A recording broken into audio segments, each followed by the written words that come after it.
I grew up in a Methodist home. My grandfather was actually a Methodist pastor. In fact, my middle name is Mfundisi, so I knew I was destined to speak to people in a way. And growing up in a home like that, you get exposed to the roles that God plays in your life. Fast forward me going to university, I kind of changed things and went to more Pentecostal churches. And I've always been an earnest seeker of God. You know, even during high school, I went to a Jesuit school. Strict rules and regulations about what religion was. But in university, something happened.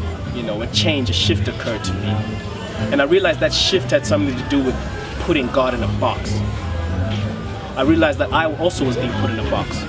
People labeled me because of my skin color, my accent. And I realized that when you label something, you actually put a limitation on it. And that same thing with God. When you put a label on God and say God is XYZ, then you place a limitation on something that is limitless. So something occurred to me, a shift happened. And I realized that I had to stop thinking outside of the box and realize that there was no box. And that paradigm shift occurred. And when it did, I stopped reading my Bible. I stopped going to church. This happened naturally. I started reading more abstract books on Christianity. I started meditating on myself. I started introspecting. And when I did, I realized that there was something that I was missing. You see, in the church, I needed something more. There was always a yearning for something more. And that happened when I made a conscious decision to feed that thirst for something that was missing in my life.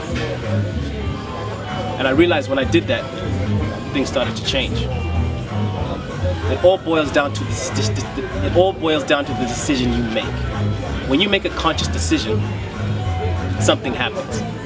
You decide there and then to change your life, and you do. Nobody else's opinion matters but your own. Make a decision to change your life. Regardless of the time of year it is, at this present moment, make a decision to change your life. If it benefits you, others, and the environment around you, go ahead and do it.